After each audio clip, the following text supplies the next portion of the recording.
Hello, everybody, and welcome to the Absolute Football Podcast, Absolutely Lower League, the show dedicated to everything from the EFL Championship, League One, and League Two. But of course, I could not do this alone. And what a crew we've got tonight.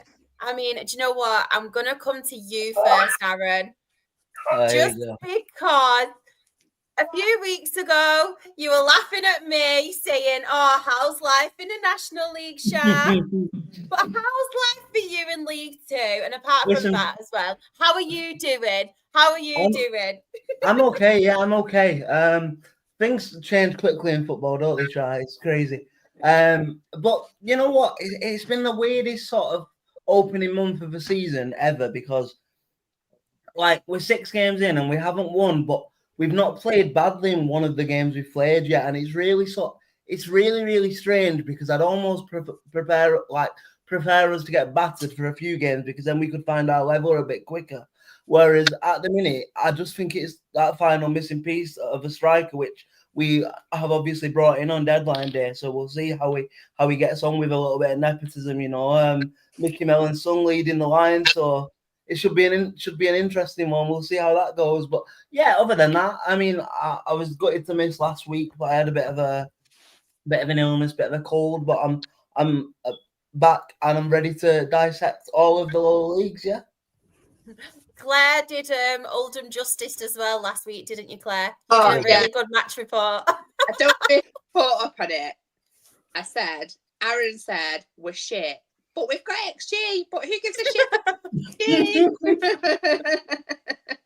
And then it might not surprise you to learn that I had a rant about how ridiculous XG is. Mm-hmm. Fair enough. She did. Treaty, how are you? And how's your week been? I mean, happy time so far being a Bradford fan?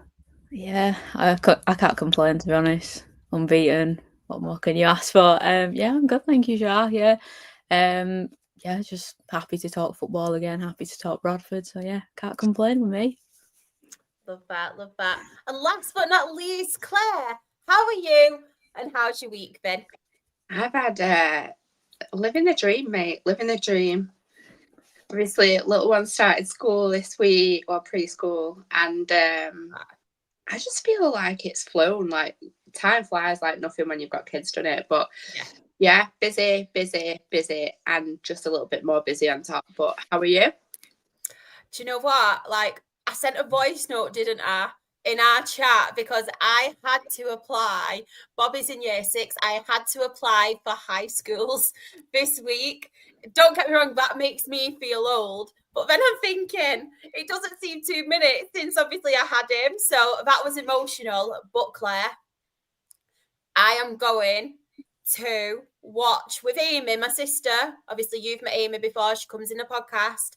Me, my sister, and our friend are going watching Steps, the musical, tomorrow. I'm so excited. Sounds belting. That'll be great. So excited. Like, apparently it's a random story, but with the Steps songs in. But if anybody knows me, they know how much I love cheesy pop music, like S Club 7, Steps. Oh. We're going watching 5 as well in November. Yeah. Please be going Fly versus Busted going to as well in October. So literally, this is literally going to be one of the best years of my life. Just going watching cheesy pop.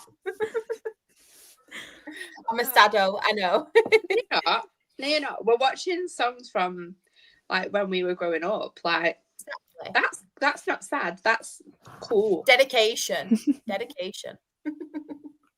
But of course, it's not just us. We've got a lot of people in the chat. Thank you for your support, everyone.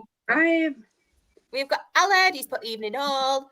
He's put as well, feeling very happy this week. A successful day in London and a successful afternoon for Wales in Kazakhstan.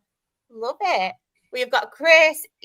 Good evening, all, you lovely bunch. I do apologise as well if I either cough or my voice does me dirty today. I don't know if my throat's a bit swollen and stuff at the moment, so I'm not feeling the best. So if I do end up like going dodgy my voice, that is why. Could also run out, so be on standby, everyone. Evening all, Paul. I'm hoping I'm all right to single onto steps, by the way, tomorrow. I'm otherwise. Lucas, but all right, everyone. Last time I'm watching from Tenerife, hopefully. This podcast cheers me up from last night's misery I watched. I know. But to be fair, being in Tenerife should cheer you up from that misery. Dale has put that Wales game was a tough watch, though, wasn't it, Aled? Simon has put evening all. Evening, Simon. Hope you're okay. We have got as well, I tell you what, my laptop is doing my head in today. Kyle has put good evening, legends. Hope you're okay. Paul has put Tenerife, all right for some. I know. Aaron's been reading one of my quote books again. I'm confused by that. Yeah, I wonder which one that might be. We like quote books, don't we, Aaron?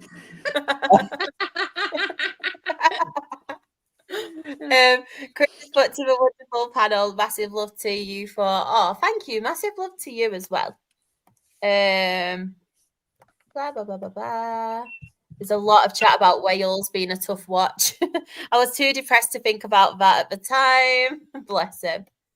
But of course, we have got football to talk about, and we will start with the Championship. Drita, I'll come to you first. Any on here that stand out to you, or just any you want to talk about? And for anybody who is new to the podcast, if you have watched a game, please feel free to obviously send in your match reports, and I will read them out. I would say Middlesbrough, Sheffield United. Again, Sheffield United are surprising me because I thought they'd start a bit stronger. Obviously, good win for Middlesbrough. They're continuing their perfect start to the season. Obviously, there is frustration at Sheffield United with Ruben Sellers, so God knows what's going to happen there. But yeah, I think that's a good win for Middlesbrough, to be fair, especially with like the expectation of Sheffield United. I think that's a good win for them. I tell you what, I don't know if any of you saw the videos as well, but it was very, very hostile, wasn't it? From the Sheffield United fans towards Ruben Sellers. I know a lot of players went up to him, gave him a hug, and basically said, like, we want it. We're happy with the manager and his plan so far. But he's not really got the ball rolling at the moment, has he, Ruben Sellers? I know it's completely different style of football. I know, to be honest, it was a bit weird, wasn't it, with Chris Wilder? Because some fans wanted him to stay. A lot of fans did want change. But surely they've got to give Sellers time. I know it's obviously difficult because they have the players. They've got a lot of good quality players. But surely they've got to give him time to kind of stamp his football onto it. It's all new. I think that's sorry, GT. I think that's a wider problem a little bit in football, though, with like, you know, managers don't get times, especially like the bigger clubs now. Big clubs with big expectations expect instant results, and it was always going to be difficult for like Sheffield United because he is sort of a smaller fish in a bigger pond now, Sellers, and I think it's obviously far too early to be calling for his head, but I understand the expectations there, so it's a difficult one, isn't it? Yeah, definitely. It's a really tough one as well because I feel like it's the same every time Sheffield United obviously brings someone new in because they want change from Chris Wilder. They're not happy. Wilder obviously knows the club. Yes, they didn't get promoted last season. He knows the club from top to bottom. He's been there. But some fans want change. But then as soon as obviously they get change, they want him straight back again, don't they? It's like an ongoing cycle all the time. But we've seen Ruben Sellers, like obviously when he was at Reading, even when he was at Hull to an extent last season, we've seen that he is a good manager, but maybe it's going to have a lot of pressure on Sheffield United anyway, because we know with Sheffield United, similar to some of the other clubs in the Championship, they are yo-yo clubs, aren't they?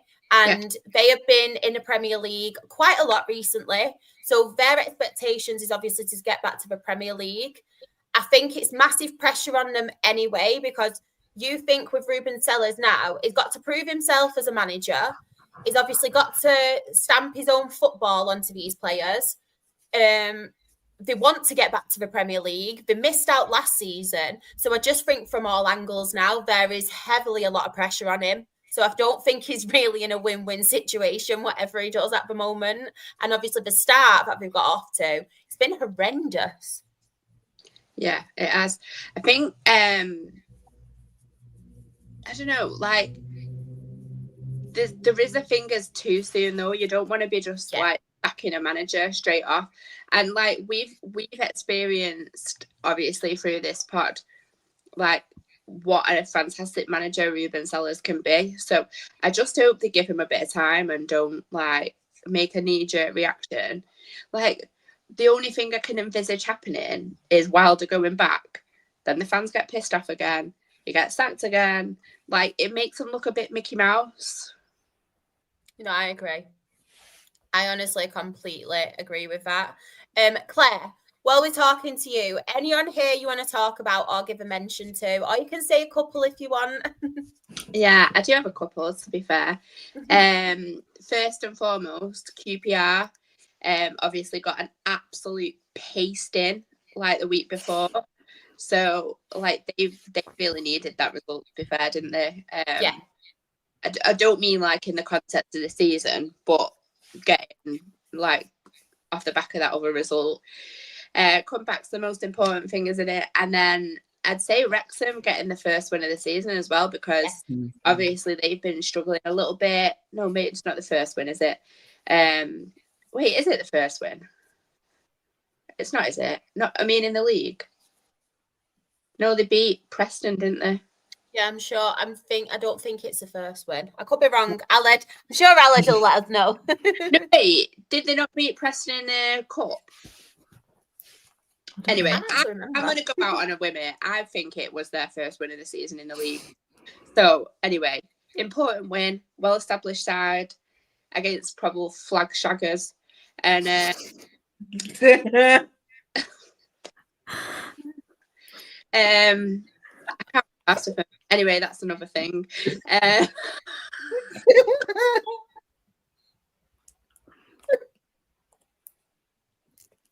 Wow. I didn't mean that. Well, it was. Anyway. Right, really good result for Wrexham. Wait, why am I at the top? Because I don't like putting comments over other people, so I'd rather put it over my face. I'd rather look at your face than my face. Oh, no, they wouldn't. They wouldn't. Oh. Anyway, yeah, Wrexham, great result.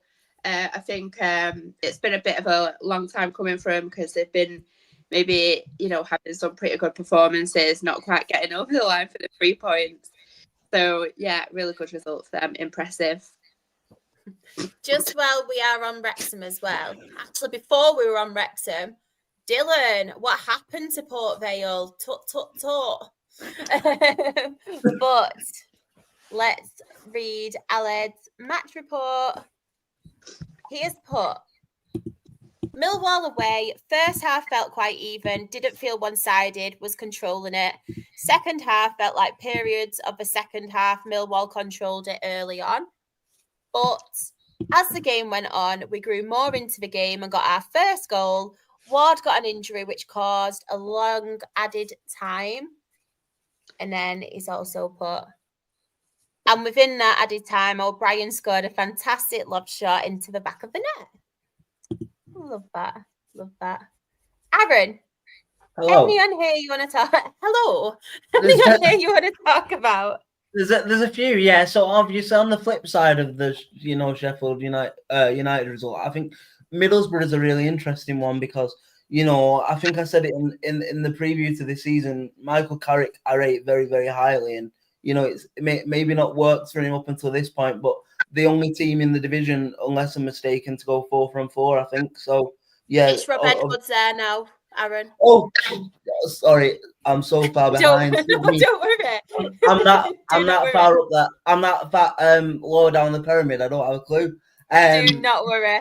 So, but the point still kind of stands, because I feel like Middlesbrough are like, they've had like Premier League experience as well within the last sort of 10 to 12 years, and they probably have harbored ambitions to get back up there. And, you know, I mean, I know quite a lot of people on this podcast love Rob Edwards, and it's good to see them flying. But I want to just talk about West Brom, just because they're making me look pretty good at the minute. In terms of, I had them to win the playoffs, so I need them to fall off a little bit. But they're absolutely flying, aren't they? And so they look good. I think the Birmingham result is quite nice, because I give my opinions last week on the Birmingham hierarchy. So it's always nice to see them kind of get a little bit grounded, you know. First league defeat of the season, obviously, to Leicester. There's no shame in that, but hopefully that kind of grounds them a little bit. And then finally, the other one that stands out for me is Bristol Rovers, because again, I think they've had a very, very strong start to the season as well. You know, the free flowing, they're scoring a lot of goals. So yeah, quite a lot of big results this weekend.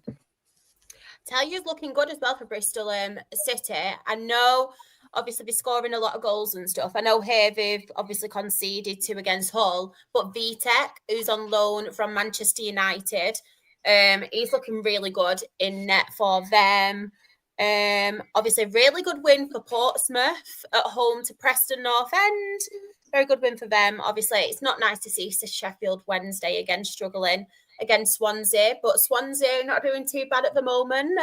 And sorry, Paul, but QPR 3, Charlton Athletic 1.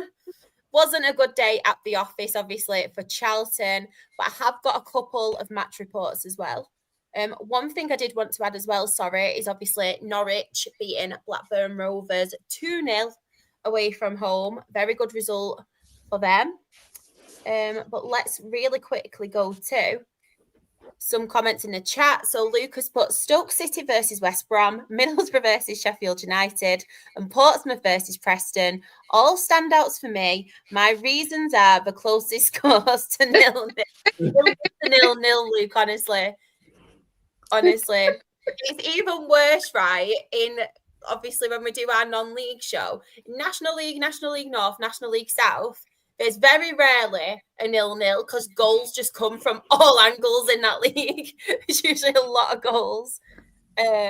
Paula's put, don't say QPR. I'm so sorry. So sorry. Simon has sent his match report in. So Oxford 2, Coventry City 2. He's put, we should have hammered Oxford. We had so many chances, but once again, we couldn't take all of them. And then poor decisions in defensive third cost us all 3 points. It's disappointing, isn't it? But a very good win. If you are obviously from an Oxford perspective, very, very good point for them, because Coventry are a very good team. Frank Lampard has been playing some really good stuff. Yeah. Let me see if there's anyone else. Yeah. Chris, Leicester getting a very good win against Birmingham. I completely agree. Anyone else in the chat?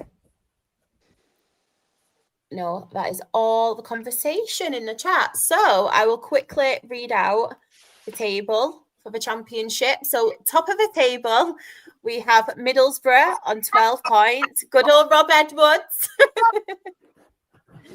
We have second, West Brom on 10 points. Stoke City are third. Stoke are doing very well this season on 9 points. I was a little bit apprehensive on what to expect, to be honest, with Stoke, because obviously I feel like Mark Robins is a very, very good manager. I feel like they have recruited quite well this season as well. They've got the experience, obviously, of Aaron Cresswell from West Ham. I really rated him at West Ham.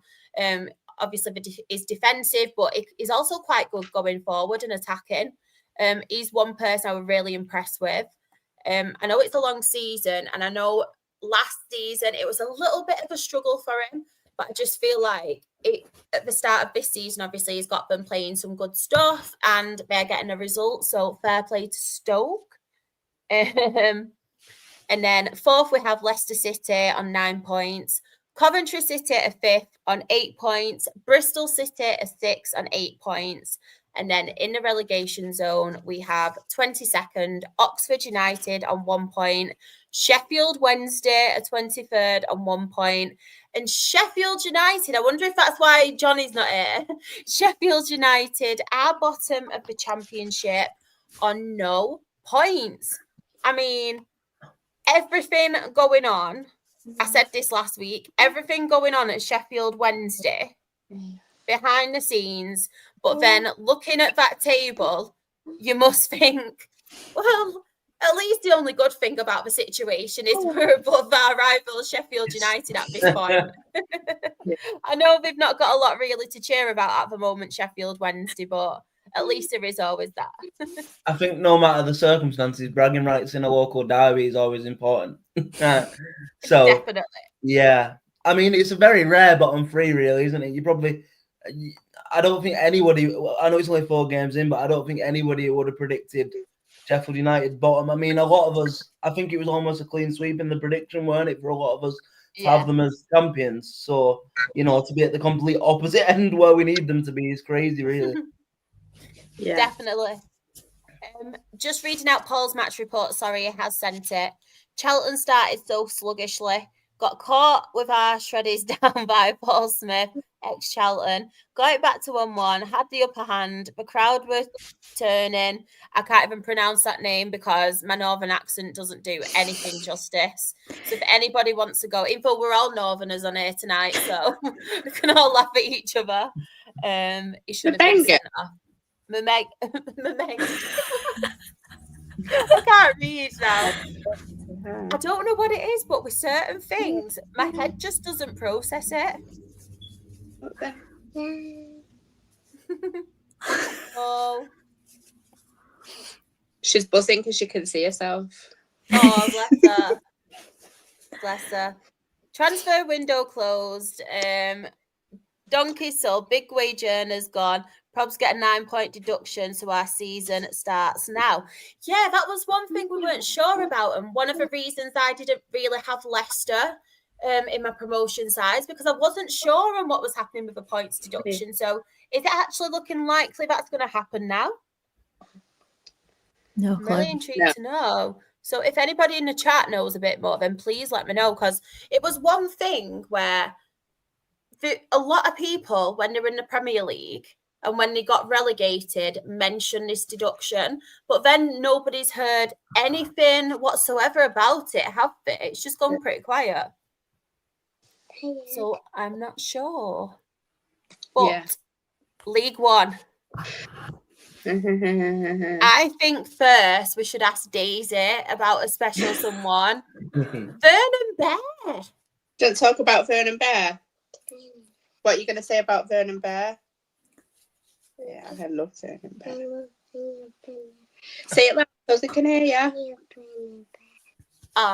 Did you buy him a present? Yeah, that was very nice. And what else do you love at the football? County scoring goals. County scoring goals. And Jid. Get to say and Jid. No, I like the goalie. Do you like the goalie? Is he your favourite? So, obviously we'll talk about the game, but you can talk about it now if you want. On Saturday, we got there stupidly early, mostly because I was with Daisy, and sometimes she can be a little bit carsy. And true that. So we got there stupidly early. Anyway, we, instead of waiting around where all the beer is and all that kind of thing, we went to our seat so that Daisy could just fill herself up on snacks. And the goalies came out to warm up before anyone else, and Daisy was wearing a goalie shirt from this season. And when Corey Adai ran out, he just waved. And I'm pretty sure he was probably waving at someone, further up, one of his mates. There was only about 20 people in the ground, might add. But she thought he was waving at her. And then every time he came running back towards goal, she'd wave at him. And, I just think, even though he definitely, well, I'm pretty sure, 99% sure he probably wasn't waving at Daisy. Like, the fact that she thought he was, and that she thought she was an absolute queen, and that Corey had her as a best mate, I just thought it's just so cute. And like, she keeps saying the goal is my friend. Oh. Corey, is he your friend? Yeah, I love that. Yeah, was it good when he was waving at you? Ah, so you've got your friends with the goalkeeper and Vernon Bear. Yeah. What a crew! I'm jealous. I want to come. But should we all go to a party with Corey Adai and Vernon Bear? And we'll have sausage rolls. Yeah, sausage roll. Yeah. Yeah. And what do we have to drink? Fruit shoots? Fruit shoots. What fruit shoots? What fruit shoots? Like the purple one, the orange one, the red one. No, orange one. The orange one. I love them. I think we should make it happen. Well, nice one for talking podcast, Daisy. Do you want to talk about the football? Should we talk Stockport then? In the game?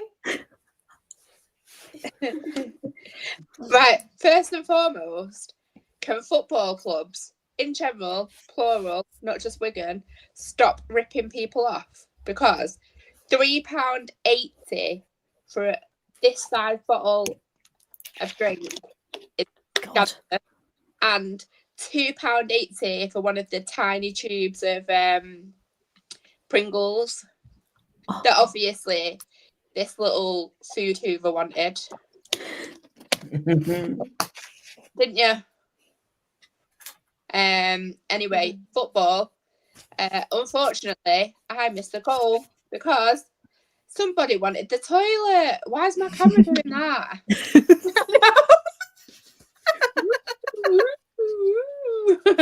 Yeah, so somebody wanted a wee. So yeah, I took her to the toilet. We were coming out and we heard a cheer and we were like, no, surely not. Obviously ran up and yeah, Fevrier had scored. So I don't know if you've seen it since. Not the best goal you'll see, but it deflected into the goal. Obviously 1-0, nice. But we did that thing that we've done all season so far, and we only played in one half of a game. So literally, if we were still playing now, we probably would have got hammered, because second half it was literally all Wigan. Like, they battered us. Now, no disrespect to Wigan, obviously, but if we're going for promotion, what is that doing? Oh my God. Right, we're going for promotion. Like, we finished third last season. Like, we need to do better. It's really funny. I don't know why it's doing it. I don't know. I use the StreamYard app, but I've not got any. But have you got autofocus on your camera? No, I don't know what that is. I'm waiting. So yeah, anyway, Wigan probably should have scored more in that second half. I mean, their keeper did make a pretty good save from I can't remember who from, but right near the end of the match. But we didn't deserve anything from it. No, we didn't deserve to win. So yeah, again, unfortunately, I have to say, pleased with a point. But just want to also address that sometimes football can be frustrating. Sometimes we can get annoyed with silly things that we see on the pitch. Like, I might have thought, what the fuck is Corey Adai doing? Like, not kicking the ball out in the last minute when we're sort of at that point trying to give it a little bit of a go. Like, why are you holding onto the ball? Release that ball and try and get us on an attack. And like that was called out, to be fair, in Charlie's like end of game like analysis. But the fact is, like, why are you wasting time when you're not winning? Like, I'm all for a bit of shit. I was like, oh my God, stop swearing. I'm all for a bit of that kind of behaviour when you being a bit cheeky. Being a bit cheeky. But if you're not winning, like, surely you don't go and waste time. Like, we need to win that game. So that was a bit annoying. But having said that, my eyes just say, it is never, ever, ever, ever, ever okay, despite what your opinions might be, to send abuse or send tweets that are abusive, calling people all the names under the sun because they've done something that you don't like. It doesn't make them a bad person. It doesn't make them some of the things I've seen. But anyway, obviously not going into specifics, but just don't be a DICK. And, you know, you make mistakes. They're human. They're going to make mistakes. Just don't be an art about it. Be silly about it. Yeah. It's not fair. There's something I do want to come on to as well about that kind of behaviour, Claire, when we do get to League Two. Bristol Rovers in particular, and obviously what a player and his girlfriend or wife did have to obviously deal with, which I think is ridiculous, but we will get onto that a little bit later. But we will talk about the others. So I'm going to come to you quickly again, Claire. Any on here that stand out to you, or any you just want to give a mention? Yeah, I'm sorry, but there's 3. So I'm obviously going to leave the one that a certain person underneath me is going to talk about in a minute. But I think Barnsley beating Huddersfield. Yes. I think there was there a red card in the match or something? Yeah. My mind's going away from me right now, but really good win. It was Owen Goodman got sent off. Yeah, that's it. Really good win for Barnsley, especially when you think like Huddersfield are like so like, well, they should be smashing it. Cardiff, what an absolute hammering for Plymouth. Hope that they don't have a hangover and go all out on Saturday. Cardiff again, like Brian Barry Murphy has got them playing some ridiculously good football, and they're absolutely smashing it right now, flying. And then the final one for me, Stevenage getting that win against Wickham. I think I'm still standing by my opinion that Wickham's manager is going to be the first one to get sacked, and I can see it happening quite soon, to be quite honest with you. But Stevenage again, like, they had a setback, they got beat, and they've just come back flying from it. So fair play to them.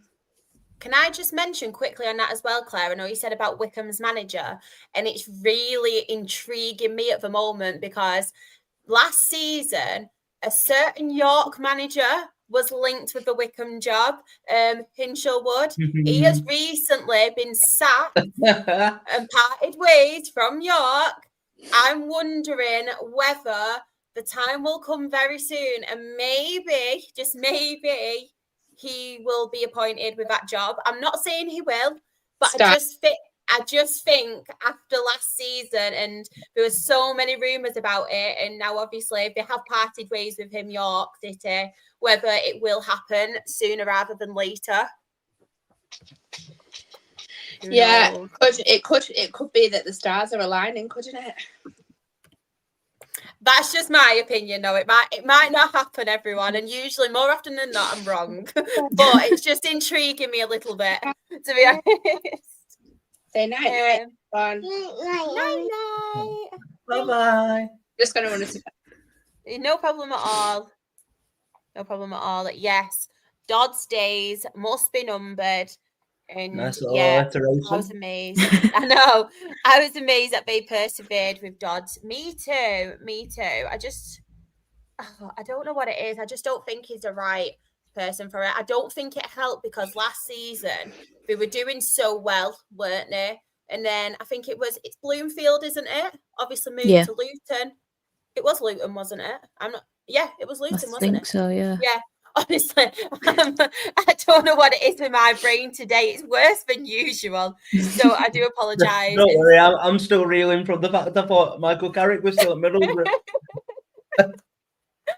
I thought, do I tell him? Because I didn't want to not tell you. And then I thought, I'm going to have to because I feel bad if I go along with it and not actually tell you.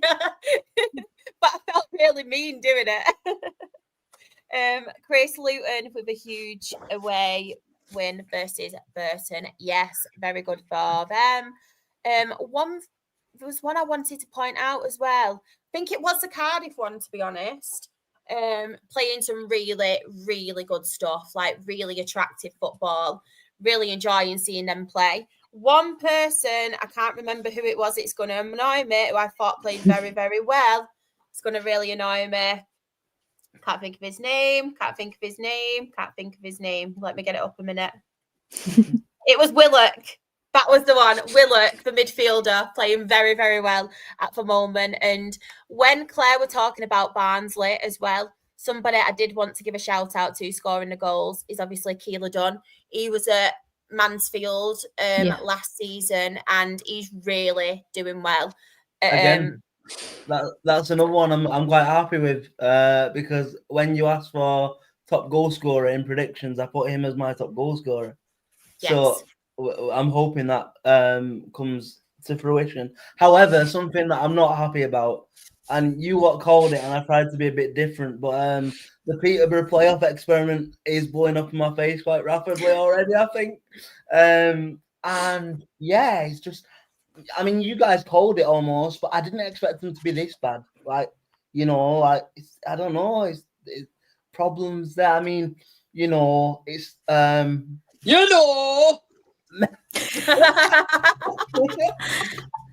McAntony is known to be quite an outspoken chairman, and I feel like he knows that, like, I've just done it again. He knows that, like, something has to change. Something has to change pretty quickly. So yeah, I wouldn't put it past him to make that decision if he has to. Just one that I wanted to touch upon quite quickly is the Northampton Town result, because although they haven't been setting the world alight yet, I think quite a lot of us, again, in the predictions, had them to go down, you know, with the inexperienced manager. But he seems to have got a very sort of settled like start. I'm so sorry if you can hear my dog in the background, by the way. Don't worry. He seems to have had quite a settled start, and look, they're quite a way off the trouble at the minute. But I think it is important to preface when we're saying all this, it is literally 4, 5, 6 games in, you know what I mean? It's so early. You can't, I always say with league tables, and I'm not just saying this because Oldham are at the wrong end of theirs, you can't really call it until like 10, 12 games in, I don't think. Christmas. Yeah. Probably Christmas, to be fair. You know what? You're right as well with that Northampton game. And like, obviously in our chat, we've got Danny from the women's podcast who now and again comes in here. And he actually said, I told you all a few weeks ago we'd go down. But if we can perform like that more consistently, we'll be absolutely fine.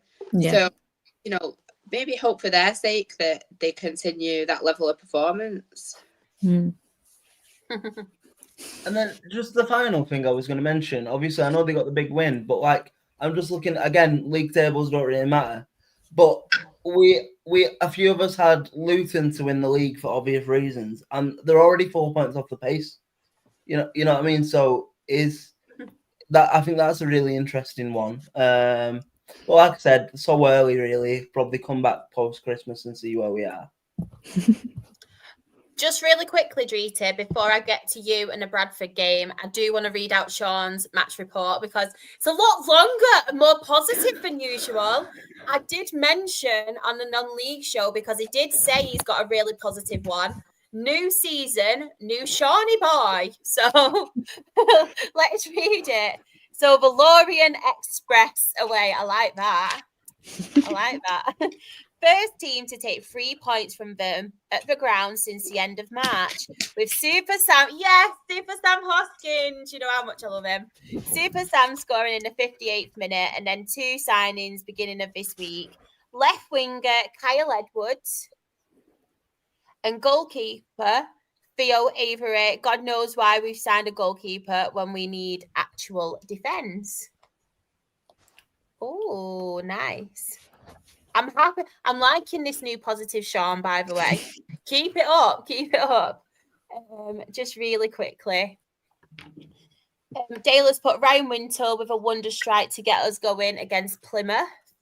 And Chris has put some news in. Pitch news, Notts County versus Fleetwood Town is subject to a pitch inspection on Friday morning due to remedial work done on the Meadow Lane pitch to combat a rare fungal disease. Oh, wow. Bloody hell. Mad. Wow. Luke is sorry, I'm jamming out to the Macarena while listening to the podcast. Oh, please do a video, Luke. Get someone to video you while watching the podcast so you can promote us. Why don't? Oh, honestly, we should do our own podcast Macarena. That'd be epic. Right, if we get to the FCAs, we will do the Macarena podcast. Yes. And if we get nominated for the FCAs and you guys help us win another one, we'll do the Macarena as we go up for our award. Actually will. If we get nominated, I'll be happy, don't get me wrong. But by some miracle we win another one, then I will do the Macarena as I walk up to collect the award. You can clip it. Honestly, I will do it. But Treaty, was you doing the Macarena when Bradford? Sure, why not? Why not? Talk to us. I can't believe it, to be honest. Like, it feels so surreal being unbeaten after 6 games. It's mental. Honestly, after the Wimbledon game as well, I was just like, this ain't real. Like, this is not real life. But yeah, we won 3-2 against Wimbledon. It was a very annoying start for us, obviously conceding quite early in the 25th minute due to Marcus Brown scoring in the 25th minute, like I said. And then Joe Wright, who we got in on summer from Kilmarnock, he scored a header just 6 minutes later. It's actually his first goal of the season. And then Wimbledon scored again, thanks to Matty Stevens. I really like him as a player, but I was just annoyed when he scored against us. And then in second half, Bobby Poynton levelled the scoring again, 61 minutes. Very, very delighted for him. And in the 83rd minute, Will Swan, I don't know if anyone's seen it, but the keeper comes out, tries to save it, and then it's just like a mix-up, and the ball comes out to Will Swan. Yeah. Slashes it into an empty goal. I went mental because he celebrated right in front of where I sit, so I went mental. I was so happy. But yeah, Tommy Lee, who a lot of fans will know, who was at MK Dons and Accrington, he got a lot of the plaudits. Bless him, he did get a lot of stick last season, but he's doing really well this year, really coming to his own. And yeah, we did 5 changes, and obviously they paid off massively. And yeah, we're the only unbeaten team alongside Cardiff in the league now, which is mental to say that. Never thought I'd say that, but there we go. I love that.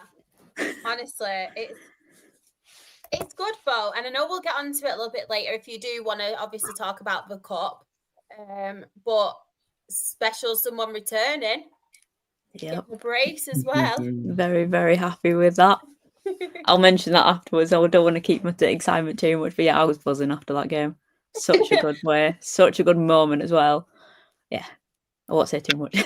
It's really nice to see, but I know we'll get onto it a little bit later, but it's really nice to see those players who come back after a very long-term injury, because part of you thinks, will they be able to recover because they've been out for so long? But then seeing them, obviously get back on the score sheet or have a good performance, I just really like that, to be fair, because there's nothing worse than someone obviously suffering and then having setbacks and things like that, but finally seeing them on the pitch. I don't know if all you guys agree if there's been a certain player who's been out for a long time and then you finally get to see their moment come back on the pitch, and it's always so nice to see, isn't it? Yeah. So nice to see. Yeah, Luke. No such thing as international breaks when you support a National League club. I know.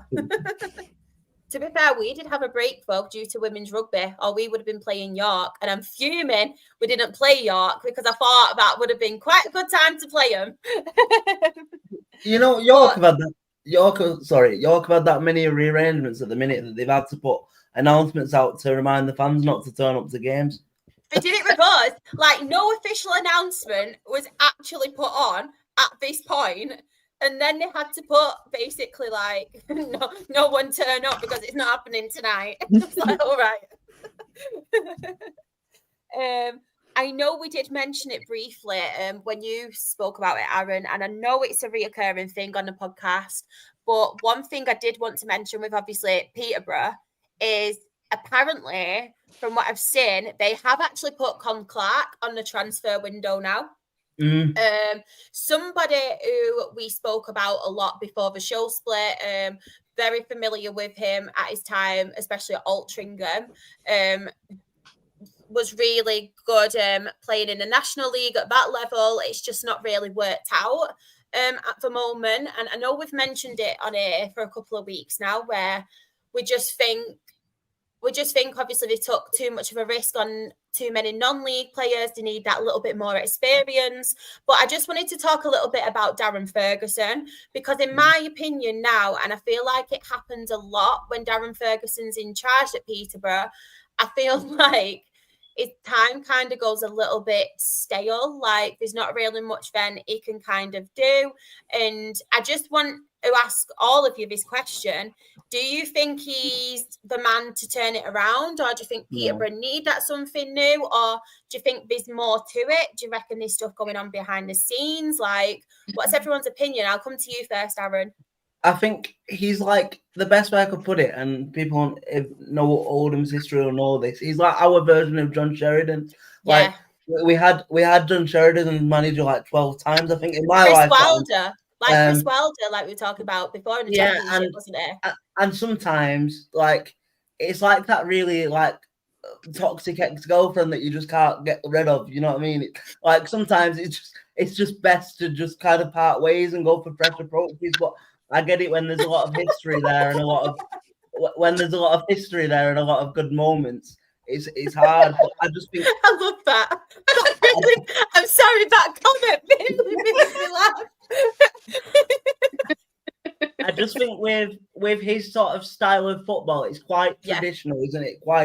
Quite non sort of progressive, and he's got, like you say, he's got a lot of young talent there. I don't know whether he's the right hands to do it.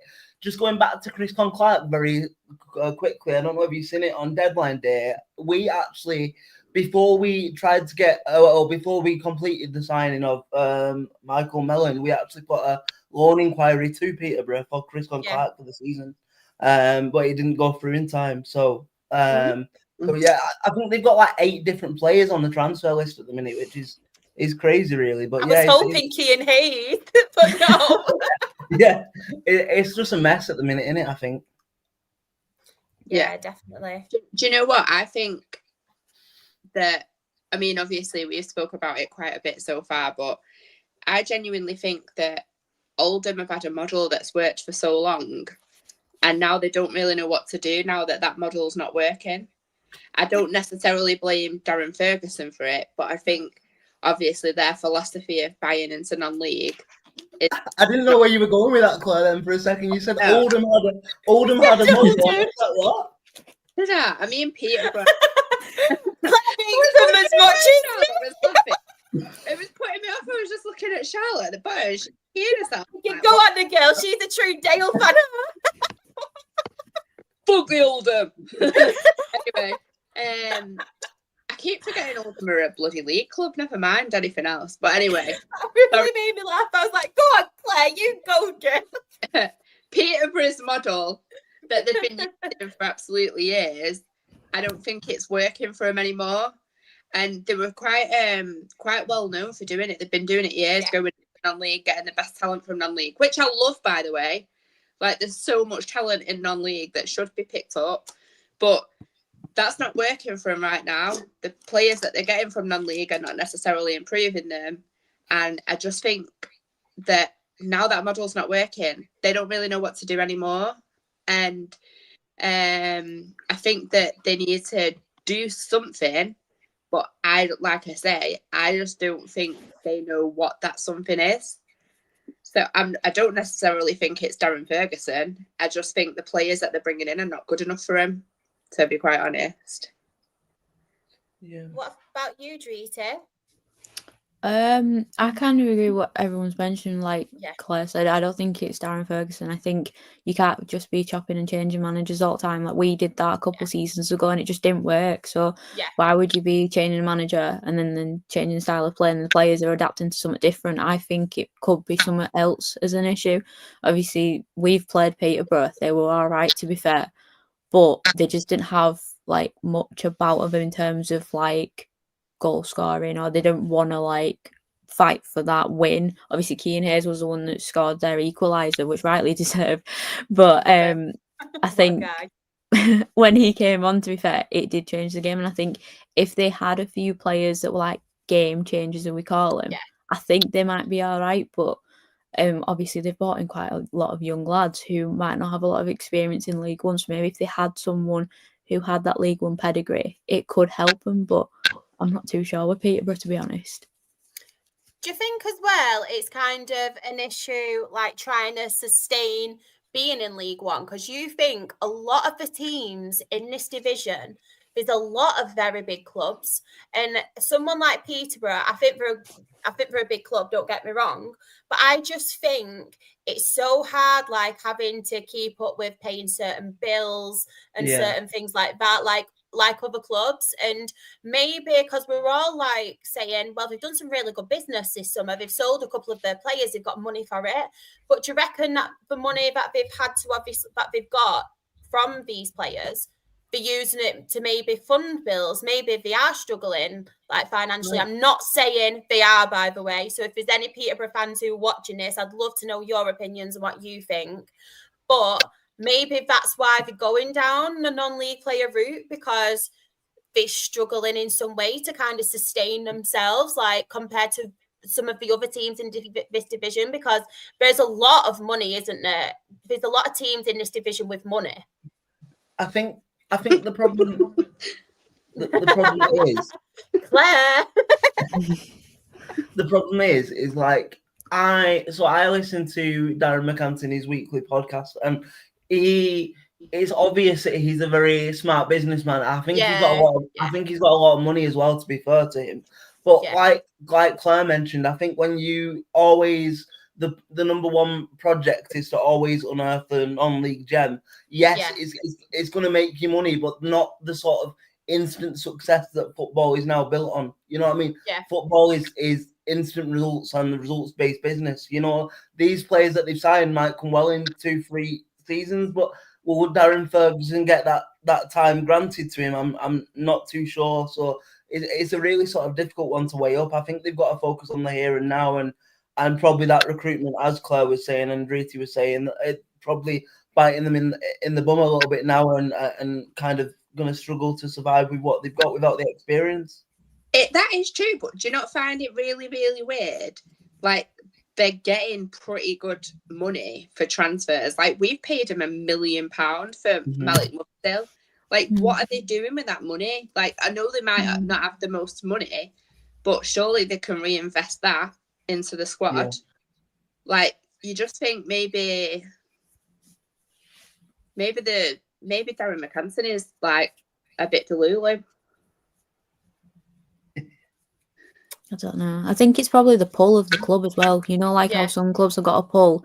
Like you look at, obviously, I'm going to say Bradford, for example, obviously promotion last season. There is a pull there. There is like a thing of the players wanting to come for players for a big club. And then that expectation, I don't think, obviously Peterborough are a big club, but compared to a lot of the other sides in the division, I don't think they've got that same pull factor as like, I don't know, Huddersfield, for example, or like I don't know, Barnsley maybe, someone like that. They don't have that factor, so maybe that's the reason why the transfers haven't been like outstandingly, like really, really good. Do you know what I mean? It just worries me, the fact that obviously, and I'm not saying just the non-league players, it's the fact that obviously if they are pulling these non-league gems, which obviously Keane Hayes were playing at non-league, when he's played, he's shown glimpses, obviously, and you saw him scoring goals. Yeah. He's getting the minutes now. He's not necessarily been getting consistent minutes all the time. He's only young. But then you've got like some of these non-league players that they have bought who are being transferred, who they obviously want to put in on a transfer list. And it might be a project to them, but you look at the table now, they've not obviously, I know it's early days, but it's not the best start. I know we're only 3 points off it, but -9 goal difference for starters. That's something you need to look at. And it might be a project, but they need to be really careful, because if they don't get their arses in gear, I don't mean to sound harsh or anything, if they don't get their arses in gear, then it's going to be back to League Two. And that's not going to help. Like, especially financially, that's not going to help at all. So, I feel bad because I feel like I'm consistently talking about Peterborough, but I really want a Peterborough fan, and I might even look at trying to get one on to see if they know what's going on at the club, because I'm just really intrigued to know what's going on, because not so long ago, they were in the playoffs. Yeah. They were in the playoffs and nearly got promotion. Yeah. So that's why I'm a bit like, wow, this has happened pretty quickly, to be fair, because it's not like one of them things where it's been like a lot, like quite a long process. It's happened really quickly, how the fall has just happened, to be fair to them. And I don't want to keep like saying things negative, because we are only obviously six games in, but they do need to be careful. Yeah. They really do. Jonathan's put, relegation looks like it helped Cardiff reset, could do the same for Peterborough. I just think League Two is different. And the thing is with League Two as well, and I think we're noticing that already, is people, you don't realise how physically demanding the league is. And if you've got these kids that are coming up from non-league, they might be brilliant technical footballers, but they're not like moulded for the battle. They're not moulded for an elbow to the face when they're jumping for a ball. Like them sort of dirty tactics that the experience gets you, and it can be a bit of a culture shock, I think. Yeah, I hope it improves for him anyway, because obviously, like I said, it's just how quickly it's changed what kind of worries me. But like I said, it is still early days, isn't it? We will look at the table now. So, Cardiff City are top of League One table with 16 points. Stevenage is second on 15 points. Bradford City Drita are third on 14 points. Barnsley are fourth on 13 points. Doncaster Rovers are fifth on 13 points. Huddersfield Town are sixth on 12 points. And in the relegation zone, it's not good for Tom Cleverley's men. 21st are Plymouth Argyle on 3 points.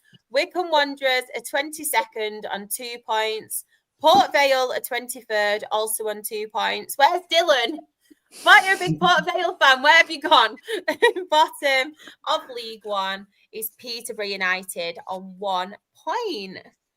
But I'm just looking at the goal difference from like Northampton down to obviously like Peterborough, like in the minus and stuff. It's Blackpool as well. I actually didn't expect, like I said, it's still early days, but I thought Blackpool would have been doing a bit better, because I personally thought they recruited pretty all right, to be fair. So yeah, I had Blackpool in the playoff mix, and I think like my reasoning for it was that they were pretty good, like up front attacking last season. They just needed to sort out the defence. They took our best defender, and apparently it's been shite for him so far. I mean, we'll have him back. It's a good advert for League Two football, isn't it? This table so far, the two of the teams that have come up this season are in very, very promising positions. So it's like you say, it's so early, isn't it? I feel like we have to keep banging that drum, but it's Do you know what, Dale? This time last season, I was going, it's top of League One, because like we had such a cracking start and we were top of League One for a bit. So I'll say to you what I said to myself last season: just enjoy it while it lasts. That's what I've been doing. Because obviously I'd not got a chance on a non-league show for Dale being top of the league, and I knew we weren't playing on Tuesday because of obviously, for rugby going on at York. So I was like, I'm going to embrace now the fact I can say who's top of the league and ask everybody on the pod who was top of the National League. I knew it weren't going to last. I'm so glad I don't do that podcast. Enjoy it, darling. Yeah. We're not top now anyway. But we didn't play. We didn't play. Dale's. Can I just say as well, Shah, sorry. No, you're fine. Don't worry. I was just going to say, imagine that playoff as a final. Imagine that. All Yorkshire clubs. I saw that on Twitter and I was like, I have to mention it on the pod. That would be mental. I'd love it though, but that would be mental. Mm-hmm. Enjoy it while it lasts, Preety. I'm loving it, Claire, honestly. Just the fact that we're higher than Huddersfield. I'll take it now. Just end the season now. We're higher than them. And we play them in a couple of weeks anyway, so that'll be fun. This made me laugh from Sam. Peterborough's problem is there's only one player in their team called Peter. Need to play to their strengths. We have got as well. Jonathan has asked a question. I think Dale might be one of the best people to ask as well because he's obviously a Cardiff fan. But I'll ask all you guys as well. Who do you think will be the first team to score from open play against Cardiff? Claire, I'll ask you. It's going to be next weekend at Edgeley Park, and you're going to get dicked. I wish. I don't think so, but you've got to be positive, haven't you? Do you know one thing as well that I've not mentioned? Draw FC, Bolton Wanderers. I mean, 4 games. Draw FC, Bolton Wanderers. 4 games in a row they've drawn. I mean, yeah, mental. 4. Ouch. Dale's put, bring it on, Claire. Oh, don't forget your poncho. Not only are your team getting dicked, but you're getting piss wet through. Claire's on a mad one this podcast. Yeah, and no one knows what I said to you before the podcast, Aaron. I just wanted to let everyone in the chat know as well. I will quickly go through some of the results in that. So if you do want to send your match report, please do. One of the only reasons I'm doing it is because Dreety. I want Dreety to talk about Bradford again and who came on and scored. That is the only reason we are covering it. Dale hasn't got tickets for it. Armchair.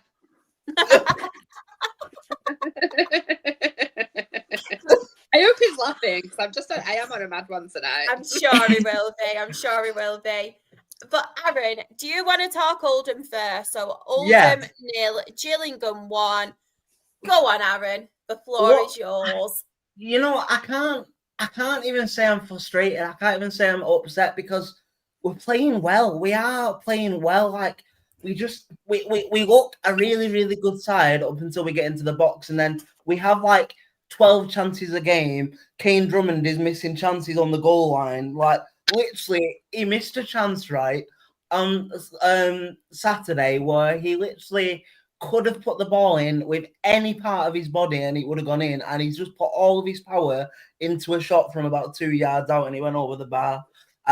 You can't legislate for things like that. And look, I'm probably one of the Oldham fans that's I said all season in my predictions and stuff, and when I was looking at this season, I would take a mid-table finish on a consolidation and go again next year completely, So I'm not expecting anything from us really in terms of being able to push again. There's a certain level of the fan base now that I think now they've got the taste for a promotion. Because we're probably one of the bigger teams in League Two still. Now they've got the taste for promotion. They still kind of expect it to happen again. Aaron! That was like a few weeks ago. You were saying, "Oh, we're making a proper go of it. We signed all these players. Don't even deny it." Give me a video clip where I said that.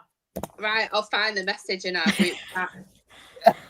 I don't think I once said that about Oldham this year. I didn't even put Oldham. I didn't even put Oldham in the playoffs in my predictions. Right.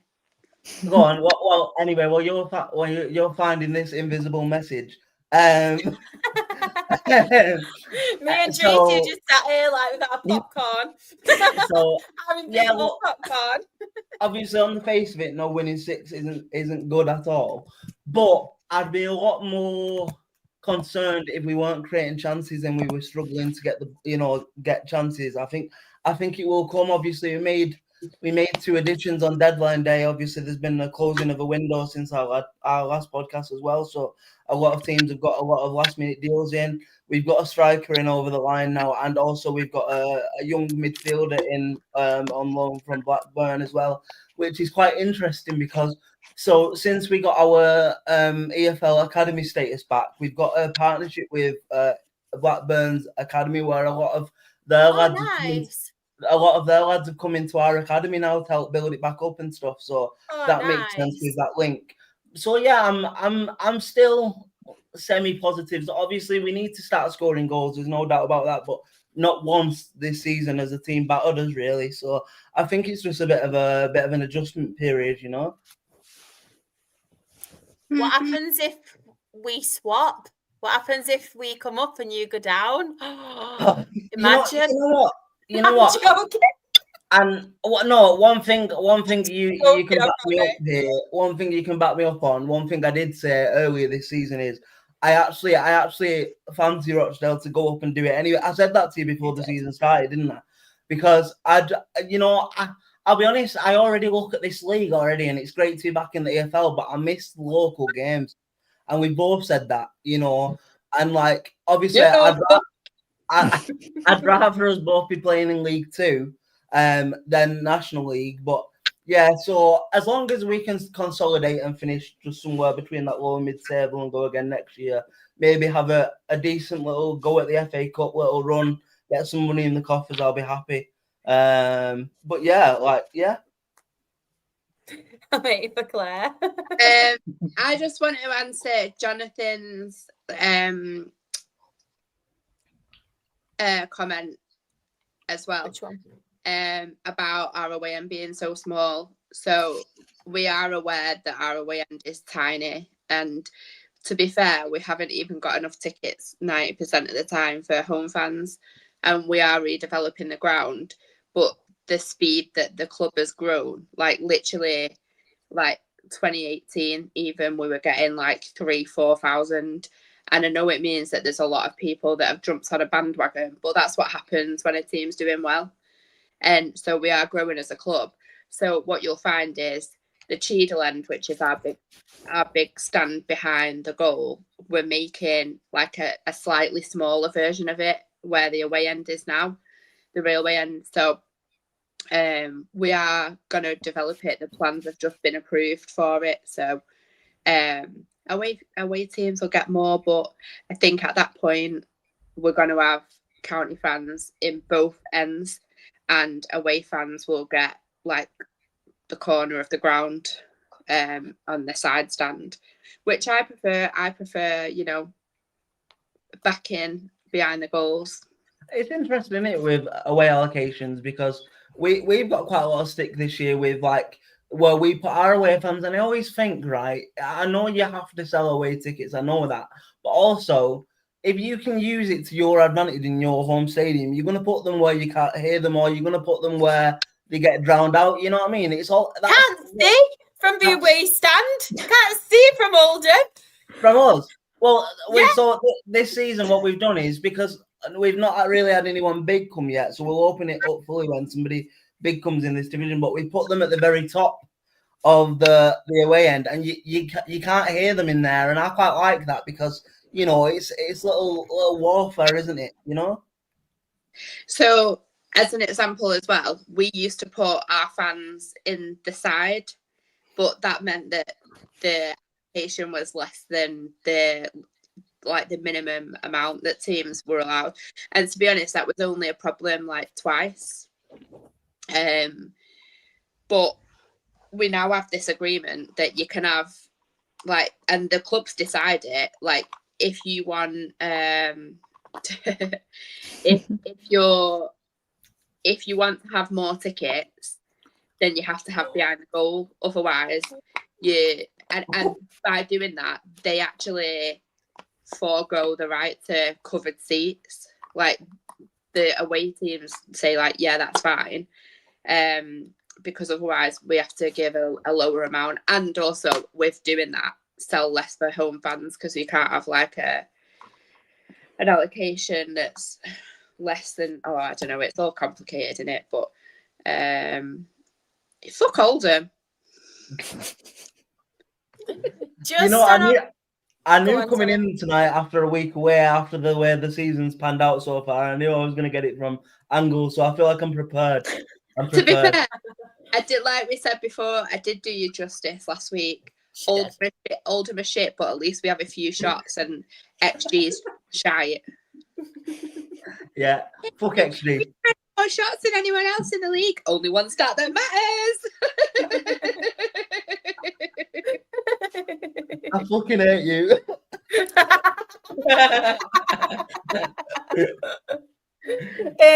Just really quickly, Aaron, as well, from a Gillingham point of view, I just wanted to know how you thought they looked, because obviously they're doing very, very well this season. Sam Vokes obviously scoring the goal. But from your point of view, do you think they have the potential to be up there challenging? I know it's still early days, but Ainsworth has got them doing pretty well, hasn't he? I'll be completely honest. I think they are just very good at like what they do, if that makes sense, in terms of they're not a pretty football inside at all. They've just got two absolute units up top that can hold the ball. And if your defenders aren't prepared for the battle from minute one, they'll take advantage of that. And the most annoying thing about it was they undid us from a corner. That's been our weakness all season so far. I think we've conceded like four or five corner goals in all competitions already. And so it wasn't even open play. It was a corner just switching off. And look, that you can't argue with the start they've made, the flying. But I think there will be more attractive football teams that come to Boundary Park this year. I think that's how I would probably phase it. But attractive doesn't always win your football games, I guess. Exactly. No, if it does XG.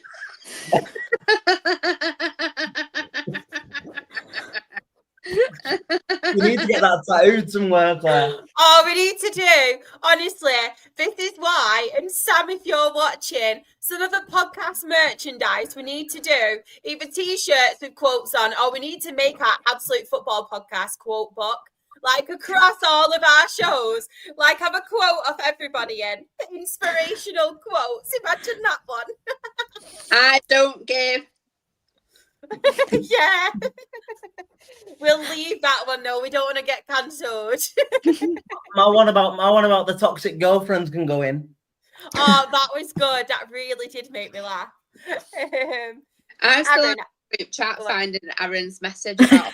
I mean, the fact she's had to go that far down probably tells you it doesn't exist, right? That's all I'm going to say. Hold on. I'm literally on the 3rd of July, so you might have a while to wait yet.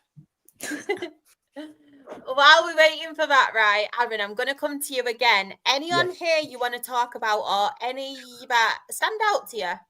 I think, obviously, probably talk about MK Dons at home losing, just because, we held them on opening day, and then since then they went on a bit of a warpath. They were battering everyone, so obviously that'll be a disappointing sort of result for them.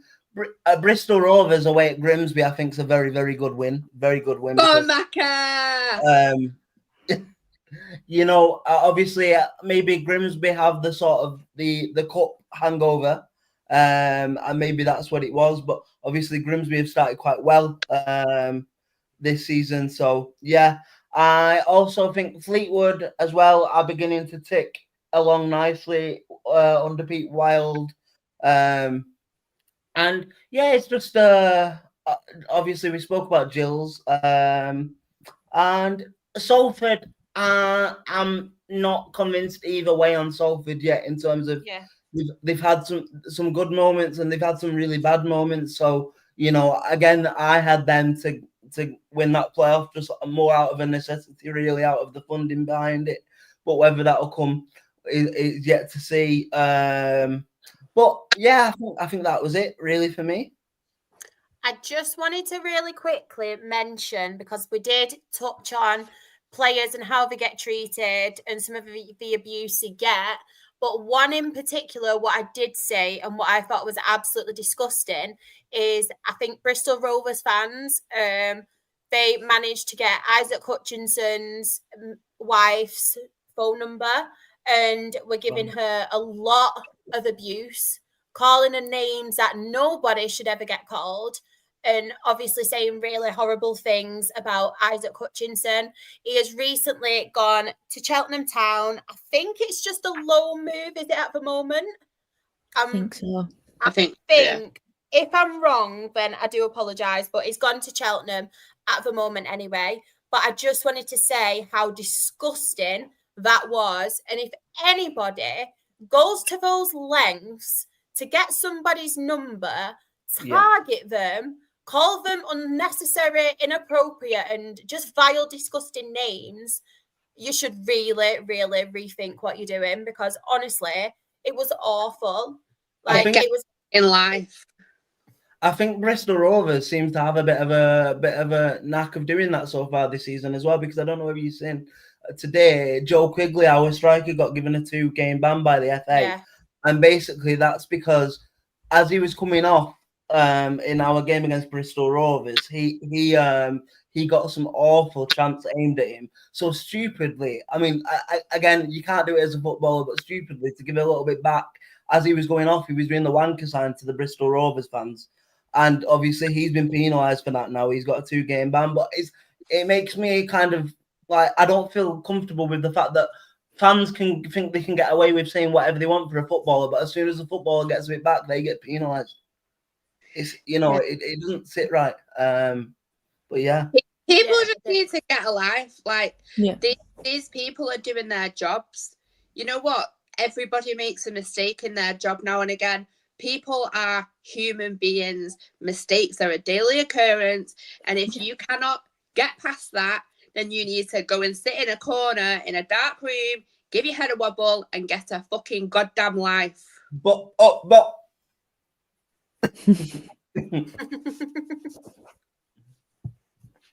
I'm sick of it. Do you know what? Yeah. It pisses me off so much. It makes my blood boil. Yes. These people are doing a job. Like, do you know what? Your team ain't going to win every week. If you want a team that wins every week, don't support Bristol bastard Rovers. No, it's not funny. Like, so it was just the way you said it. Supporting a team that are in League Two. Yeah. If you wanted to support a team with players that didn't make mistakes, don't support a lower league team. Like, you can be pissed off as much as you want. Don't take it out on them.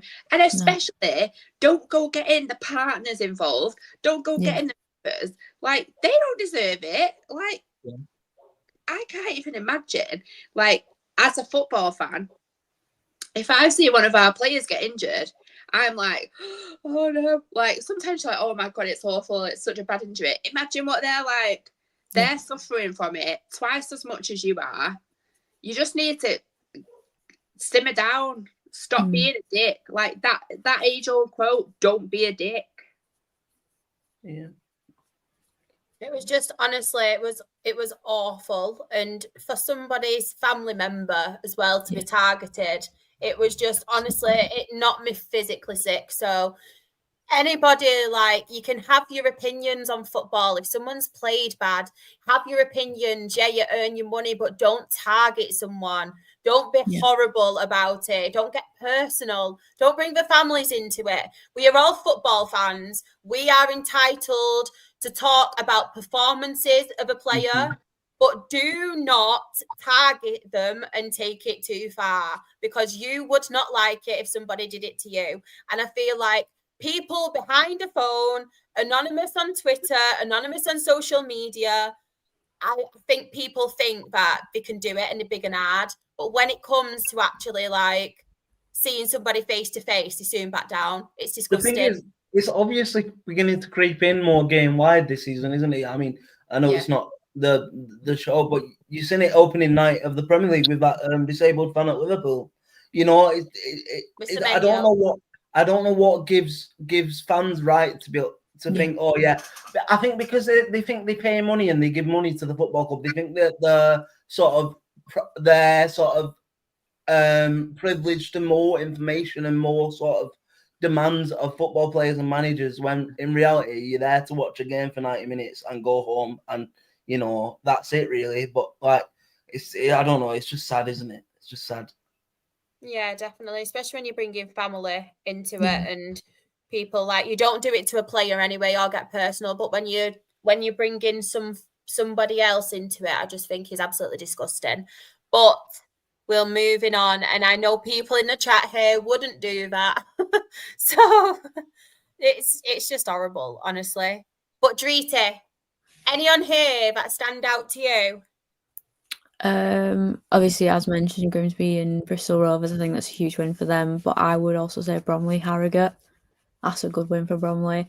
I think, especially last season when we played them, they look really good. And I think building on from last season, it's a good win against Harrogate. And don't mind it when Harrogate lose, to be honest with you. They were our bogey team last year, so I'm happy when they lose.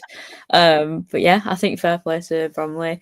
I think as well, Cambridge and Newport. I think Cambridge, they've been a bit hit and miss this season, so I was like, good to get a win for them. But yeah, I think them too.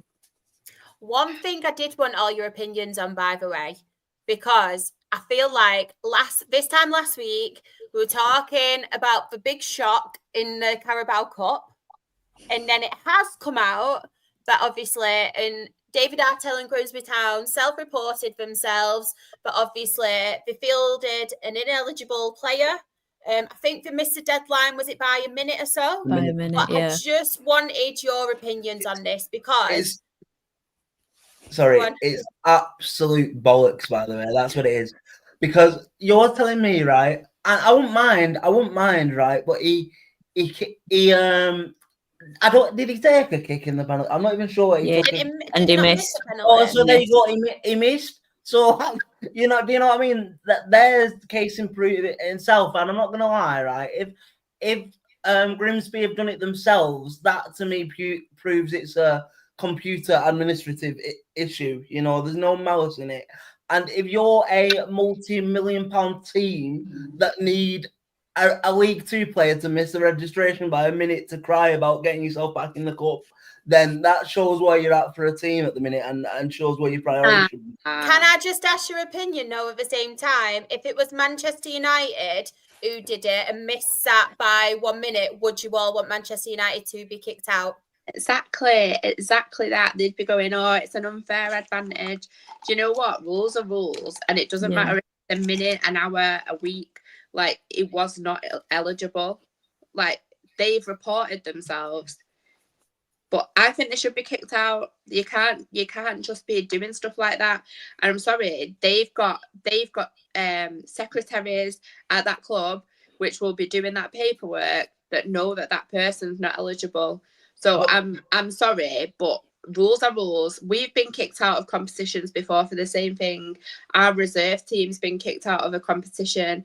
Like, I'm sorry, but regardless of whether it's Manchester United, Grimsby, Rochdale, anybody, like, if you're not doing the right thing, then unfortunately you have to pay the consequences of it. Don't you think, though, the fact that because, like you just said, Grimsby self-reported it themselves, surely if it was an actual genuine sort of attempt to hide something, Grimsby would have never. I think it was a mistake. I think it was a genuine mistake, to be fair for it. I'm not doubting that by a second. But what my point is a lot of people are saying, oh, well, it takes Manchester United if they want to report it. And to be fair, I don't think Manchester United are reporting it. Yeah. I think Ruben Amorim as well as for my players don't deserve to because they didn't deserve to win, kind of thing. Yeah. I think they've took that stance in. They haven't won, didn't deserve it. But my argument is because there's a lot of fans saying, oh, well, if Manchester United do that to Grimsby, it's not fair and they shouldn't be doing it. But then on the other hand, if Manchester United were the team who say that they genuinely made that mistake and they missed it by a minute and they were like, oh no, self-reported themselves, everyone would be calling them cheats, wouldn't they? Like, let's be honest, like, I'm not even like thinking on this. I'm saying like, they'd all be like, oh, look at them cheating again and blah, blah, blah, where I just feel like Manchester United, they get a lot more stick than what Grimsby are. And I get like Grimsby are lower league, and I think they deserved it, to be fair. Like everyone thinks Grimsby deserved it. Manchester United should have done better. They had the players to do better and stuff. But I just feel like if the shoe was on the other foot, there'd be a lot more people saying like, oh, they cheat, they this, they that, and blah, blah, blah, which I don't think is right. It's a shame that Onana wasn't ineligible in it, really. Yeah, Sam will probably think the same, him and Binder. Found it. Oh my God, here we go. This signing just proves it. We're going for it. We're not Hang just on. numbers. How far away? How far back was that? July. Well, it's not even that far, is it? It's not even that far. Wait, who was that? Was that about Ryan Woods by any chance? Yeah. To be fair, he has been our best player he's our best player in the team by We just can't score a good goal.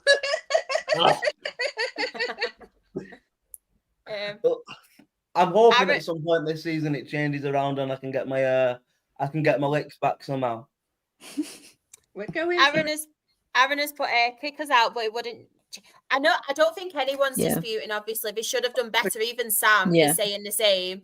Like at this point, all my argument was, to be fair, I know they didn't get kicked out. All my argument is everybody saying, oh, they shouldn't appeal, blah, blah, blah, and oh, they only missed it by a minute. My argument was, if it was Manchester United who missed it by a minute, would everyone still have the same attitude? Which I don't think they would. That was just my topic and what I wanted to ask everyone. The only other thing to play devil's advocate a little bit, because I believe Grimsby didn't actually get a lot of prize money in terms of beating. That cup doesn't carry the most prize money, does it? So you could argue that the fine that they got is probably more detrimental to them anyway. No, that's what. Yeah, 100%. 100%. Yeah, it's a hard one, isn't it? Really. I think there is literally no dispute over the result on the night. Like no, 100%. Grimsby absolutely smashed it, deserved it. Even United is saying that. Amarin is saying that. He said if we'd have nicked that penalty shootout, we wouldn't have deserved it. So everybody's fully aware of that. I've not seen United fans kicking off about that. No, I've not. And I think the context of it is that, like, rules are rules. That's it for me. Yeah. Yeah, first. Yeah. Also, the fact that Jack started off a chant saying it's just like playing Stockport or something like that. It wasn't Scunthorpe. Jack did it to wind up County fans that he knows. So yeah, there we go. Any other standouts on here for anyone? I mean, let's have a look. I mean, Luke will be happy with the Shrewsbury Accrington game, 0-0. Notts County obviously beating Tranmere 2-1. I know Chesterfield 2, Crawley 2. Yeah. Oh, sorry. You're fine. You're fine. I was just going to say, I know obviously Aaron's an Oldham fan and all that, but just wanted to shout out Gillingham for being unbeaten in 18 matches. Mm-hmm. Like, how much are they smashing it? I think. Yeah. Obviously, what's his name? His face is in my head. Gareth Ainsworth. Gareth Ainsworth. Yeah.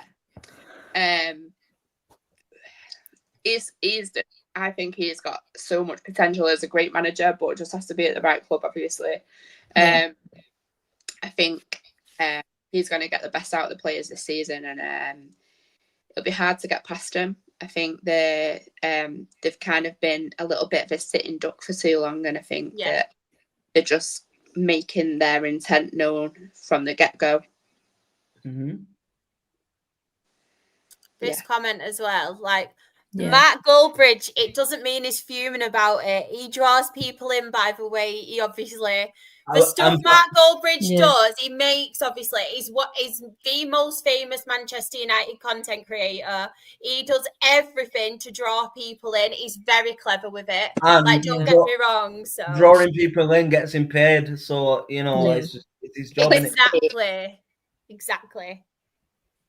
Yeah. Exactly, Sam. Exactly. But like I said, me talking about the Grimsby situation was not me saying, like, oh, blah, blah, blah. It was just me basically playing devil's advocate saying, if the shoe was on the other foot, would everyone have the same kind of attitude? That was just my stance on it. Like, what's done is done. Manchester United, as far as I'm aware, Sam's obviously in the chat. I don't know if he's heard anything, but as far as I'm aware, they've not obviously challenged it. And they've not appealed it, sorry. So...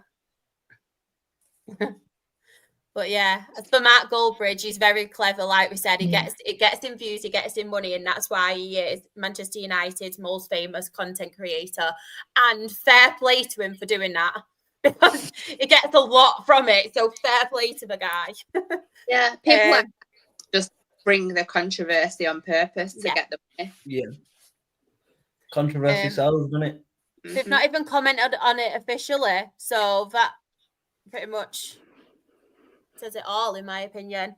But I know Ruben Amorim, like Claire said, was very complimentary of Grimsby and basically said that his players didn't deserve it. And we all saw how it was at the end of the game. So, yeah, I don't think they will appeal it, to be honest. Same. But it's whether though the competition decide to kick them out. That's another thing. That's not saying United are reporting it, but we've been kicked out by competitions before, so I think it's only like once or maybe twice, but I hope someone kicks us out of a National League Cup. Yeah, and does out the EFL trophy, please. I'm joking. It's another day I can have a pie. So you kick us in that National League Cup. After I said it, I thought, no, get an extra pie. You keep me in that cup. Everyone that's kind of local, we should all have like a get together and go to the Great North Pie Company's restaurant in Manchester. Oh, yes.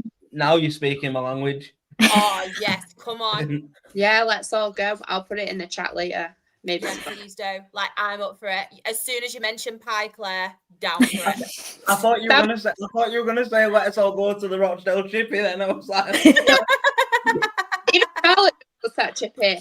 And I know Sam's watching, so Sam's been saying for ages he's going to come to County. So, Sam, if you fancy sorting it out, then we can bring you to the pie party as well. Pie party. I just wanted to point out in the chat as well, this kind of podcast, we don't really want to call other content creators. So I just want to, I'm not going to put the comment up, but I don't really allow calling other content creators because at the end of the day, we're all different. We all kind of engage different fans bringing in, and I wouldn't like it if somebody called my content and stuff like that. So I'm not going to bring that comment up. But the League Two table. So top of the table, we have Gillingham. Claire's that happy Gillingham on top. She couldn't keep her iPad in tabs. Are you happy Gillingham on top, Claire? She steamed it. She loves Scarafane. So sorry that I flashed you all. Oh my god. I'm actually mortified. Top of the table, we have Gillingham on 14 points. Chesterfield is second on 13 points. Bromley are third on 12 points. Crewe Alexandra are fourth on 12 points. Swindon Town are fifth on 12 points. Very good win, may I add, for Swindon against Crewe. Because Crewe are doing well, so very good for Swindon. Really impressed with them at the start of the season. Walsall are 6th on 12 points, and Milton Keynes Dons are 7th on 11 points. In the relegation zone, no changes from last week.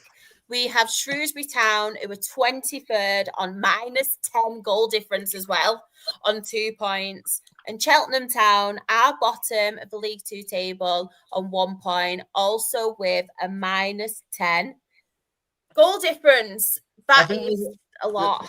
There's a lot going off the field, isn't there, by the looks of it, recently at Cheltenham Town as well. Yeah. I follow that John Palmer on Twitter, and he normally is like the most professional person I've ever seen, and even he came out and did a tweet, and he was like, some of the stuff going on at Cheltenham Town shouldn't be happening at a professional football club. So I think there's a lot going on there, which is really interesting, and probably to keep an eye on it, you know. I'm gonna really, really quickly now. Oh, Sam, Oh, you're going checking it out in case we get nominated for the FCA, Sammy boy. It's in Manchester, Sam. It's not in Yorkshire. You might find one in Yorkshire, though, hopefully. I think Dreet is not far from Leeds, so you could call round for a cuppa. Yeah. Could do, yeah. She might not let you in, though. Only joking, Sam. She'll let you in. We love you, Sam. He knows I love him, really. I think I've got this mood from you lot. You're rubbing off on me now. Like, bloody hell, I'm turning into you lot. I'd like to say sorry, but I'm not. Sorry, not sorry. It's the Northern charm, that. It's just what we do. I know. But we're going to really quickly touch on some games. I will go through the results of the EFL Cup. EFL Trophy, sorry. Do we have its name now? Is it still the Bristol Street Motors, or has it changed its name yet? It's called the Virtue, isn't it? The Virtue Trophy, yeah. Oh, the Virtue Trophy. Ooh. Oh, is that what we played in the other day? Yeah. Yeah. I want you to give me a full match report, Claire. We got absolutely dicked by City's under 21s. Oh, Sam's begging now. Here you go. Here's my 30-second analysis. Keep it clean, not swear. Don't swear. Okay. Nathan Lowe scored 2. Nathan Lowe looked good. Nathan Lowe looked good for the first time. We were 2-0 down. It was 2-all.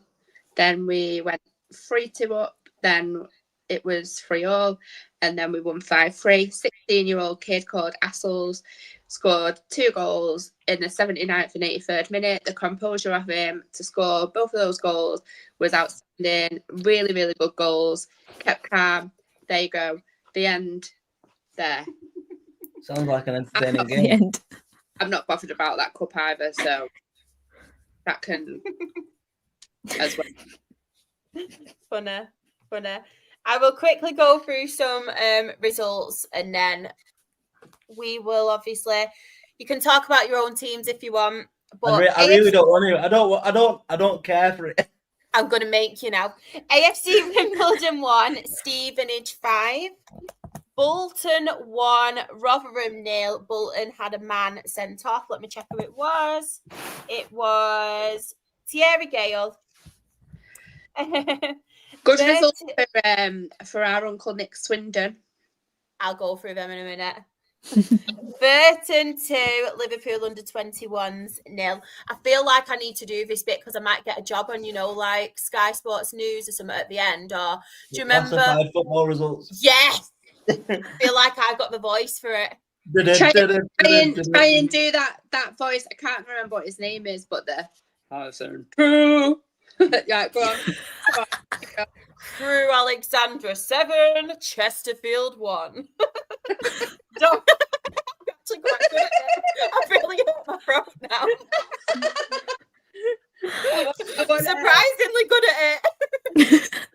This podcast is glorious tonight, by the way. I know. Comedy gold. I want to Aaron and Drew to try and do it. Oh God, no. Right. Oh God, no.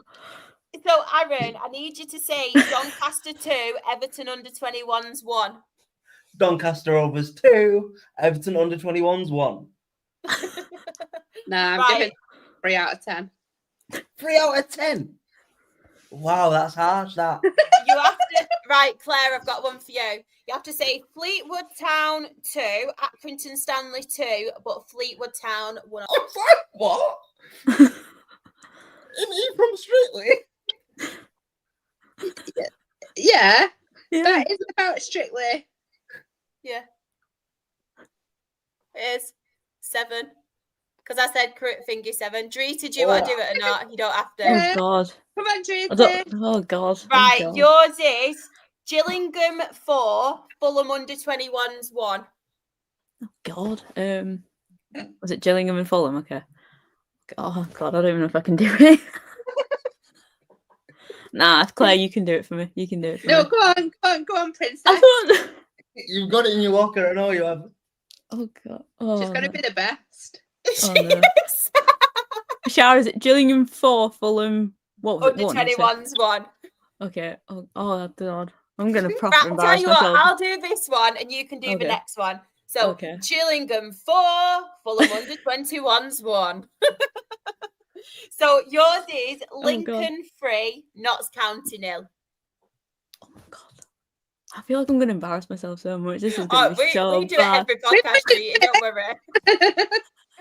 We won an award for embarrassing ourselves. Go again, Chow. What was it? Lincoln? Lincoln 3, Notts County 0. Oh God. I feel nervous now. Don't feel nervous. You don't have to do it. I kind of want to, but then I'm like, no. Oh God. Lincoln City. Is my Yorkshire accent coming through? I can't do it. Nah, leave it. It's my Yorkshire accent coming through. Nope. Lincoln City 3, Notts County 0. Peterborough United 1, Leyton Orient 3. Plymouth Argyle 2, Cheltenham Town 1. There were a lot of red cards in this game. Well, not in this game, in this round. Port Vale 4, Leeds under 21s 1. Where's Dylan when you need him? Shrewsbury Town 1, Walsall 3. Stockport County 5, Wolves under 21s 3. Swindon Town 3, Reading 2. Wigan Athletic 0, Salford City 2. Wycombe Wanderers 1, Colchester United 2. Bradford City 2, Grimsby Town 1. And they had a man sent off. Dreety, over to you. Yeah. Honestly, I wasn't too fussed about this game, to be honest with you, because obviously it's a group round thing. We've got Donny and Everton under 21, so I wasn't too fussed. But when Grimsby scored through a penalty, I just thought, you know what, that's fine. It is what it is. Yeah, they went down to 10 men when Harry Brown, who I believe is 18, Aaron, in the chat, you can tell me if he's 18, 19, I can't remember, I think he's 18. But yeah, I don't think it was reckless. I rewatched the highlights. I don't think it was reckless. It was just a bit harsh. We really struggled. I don't know why, but we just did. And then Andy Cook, very, very happy for this moment coming on. I literally sat near the touchline for this game, because obviously those were the seats that were open, and I was sat next to my dad, and he was just running past, warming up, and then the whole stand just went in electric. It was just unbelievable, honestly. Everyone chanting his name, doing his chant. It was just so nice. And a lot of the current squad and obviously past players as well posted on social media once they found out that he was making the team. Obviously he was on the bench, and then when he came on, scored the first goal with a header thanks to Josh Nerfell's cross, and then 95th minute winner from Alex Patterson. Yeah, I was buzzing for him, honestly. When he scored that first goal, I thought, wow, what a perfect moment after 240 odd games, I think 240 days, sorry. It's honestly, it's so lovely to see him back. And when it happened, the ACL, it was away at Barrow. I missed that game. I was out with my friend that day, and I remember I looked on Twitter and I was like, oh my God, what has happened here? I was shocked. I was like, this is not good. And to see his recovery, to see him, obviously he's done a few interviews now talking about his recovery over pre-season. He came in as soon as after we got promoted, he came in literally a few days later, started his rehab and everything, fitness. He was proper, always with the physios and everything like that. That's true. That is true. But yeah, obviously after his first goal, he ran over to the physios that helped him out. And if it weren't for them, he wouldn't have been on the pitch. And it was such a heartwarming moment for all City fans. I think even the ones who weren't at the game, the whole of Twitter and everything after that game, it was just all about him. And it was such a special moment, and I'm so glad that he's got back to playing, and we've seen what he was like before, and obviously scoring. It's just going to help him out massively. And obviously we're not going to bring him in for every single game now. We're going to probably just keep him under wraps, just give him a few minutes here and there. Obviously he'll be dying to play in the cup competition against Newcastle. As a Newcastle fan, I've no doubt about that. But honestly, that moment, I genuinely can't sum me up. I got a load of videos as well from it, and it's just the moment as well at the end of the match. We have this thing now, all the players will come over and start cheering, and each individual player will come at the end of the game, and then all the players pushed Andy towards us, and then he started cheering, and we all just went, oh, this is it. It was just such a perfect moment. Obviously, commiserations to Grimsby. It was a very young side, I believe, so they did play well, to be fair, but yeah, I'm delighted for Andy Cook. And Treaty, are you saying to do that thing where they're like, yeah. Yeah. God, that's the worst thing. We do. Dale players do that as well. Toby had a bio roll and the one who hugged the tree. He does it all the time. Yeah, we started doing it this season though. It was a new thing, so we started doing it. We did it at Stockport. I can't remember who did it. Someone did it at Stockport. Can't remember who it was. Someone did. Oh, God knows. Absolutely shocking. Should get banned. I don't mind it. Especially when a player's done obviously Andy Cook, it was kind of like a special moment, but I don't mind it. I think when we played against Wimbledon, Josh Nerfield did it, and obviously that's against his former club. I was a bit confused, but I didn't mind it because it was in front of the Cop End, and it felt special. And I think for the first time in a long time, our fans feel really connected to the club and to the players and to the staff and everything. So I don't know. I don't mind it. I really don't mind it. Each to their own. But last few games in this EFL trophy, I forgot already what it's called. The Virtue. It sounds like a Pokemon. Virtue. Virtue.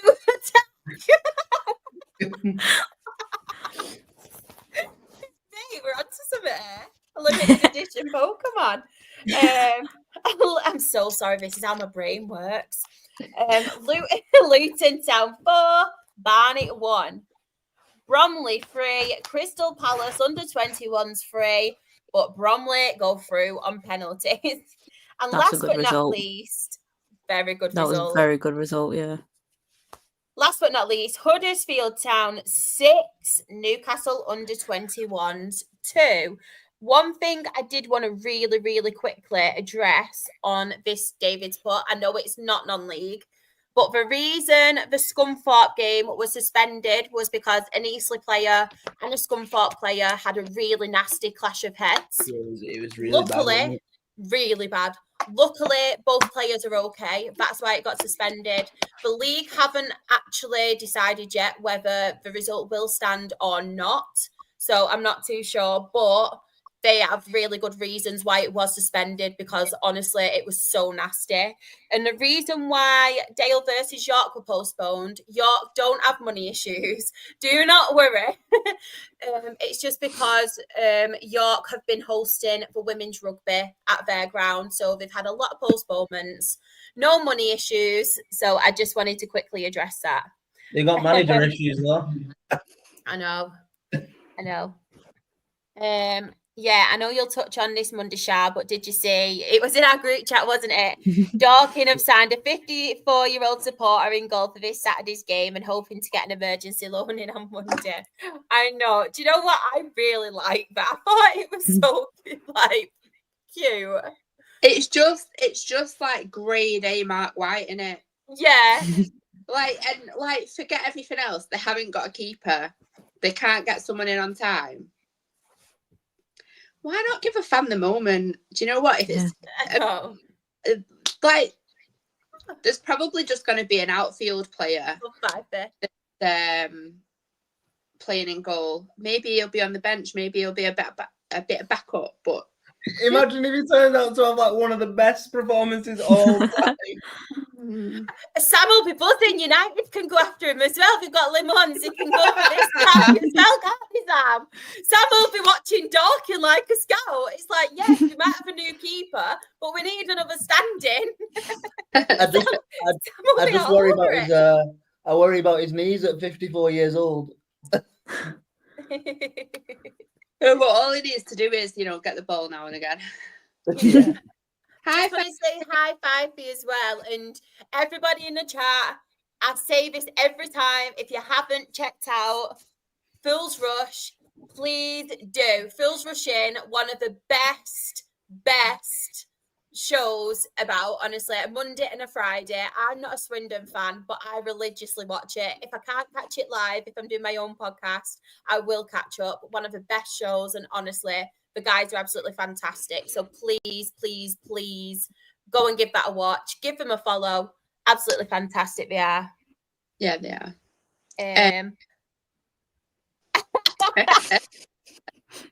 Just on what David said there, we actually had a game abandoned a few years ago, and it was in the 89th minute, and it was abandoned because out of nowhere was like monsoon rain. The players couldn't see in front of them, and the pitch flooded in literally 1 minute.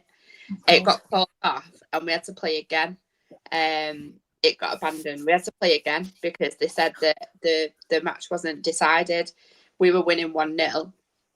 And yeah, they like, it's got to be replayed. So we had to go back then on a Tuesday night. Did you win the replay? Yeah, we did. It was against Hyde United. Oh, only a friendly.